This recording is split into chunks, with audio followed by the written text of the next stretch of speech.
Малку патници и минимален сообраќај. Ваква беше денешната слика на железничката станица во Скопје.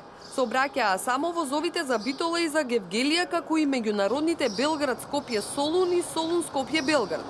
Над 40 незадоволни вработени од изутринова сопреа дел од патничкиот сообраќај и во целост товарниот сообраќај, од каде доаѓаат најголем дел од приходите на компанијата. Тие бараат зголемување на коефициентот за платите, зголемување на материјалните трошоци од километар за 30%, исплата на платата во целост, како и нови униформи. Машинскиот персонал денеска се сретна и со раководството на компанијата и најавија дека прекинот на железничкиот сообраќај ќе продолжи до исполнување на нивните барања.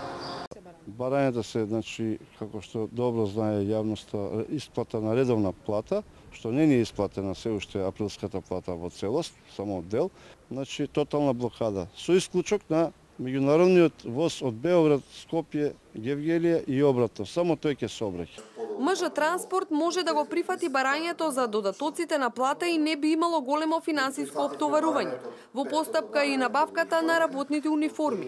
За другите барања, предочивме дека почнуваме анализа на работните места по која би следела одлука во кој дел ќе правиме корекција, доколку тоа го дозволува финансискиот буџет во компанијата.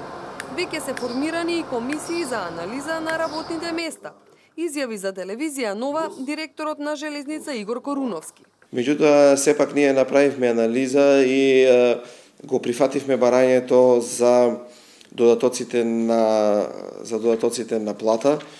Кога зборувам за додатоците на плата, до сега преку времената работа се исплаќаше 29%, сега согласно барањето на вработените ние прифативме да биде 35%, ноќната работа од 29 на 35%, работа во празник од 42 на 50%, работа во недела од 29 на 35% и уште една ставка имаме тука, работа во турнус од 4% на 10%. Ова се однесува за машиновозачите, помошниците на машиновозачи и машиновозачите на маневра. Според останатите синдикати во компанијата, како синдикалната организација на влеча на возови, синдикатот на МЖ Транспорт и независните синдикати на машински работници, барањата на машинскиот персонал се астрономски и не може да се реализираат.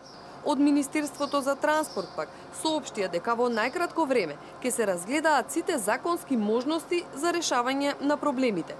Бидејќи штрајкот е спротивен на законот за железнички систем, од Железница најавија дека ќе превземат соодветни правни мерки за заштита на компанијата. Последен пат вработените во Железница протестираа во февруари годинава, а при секое протестирање компанијата и бизнисот трпат огромни штети.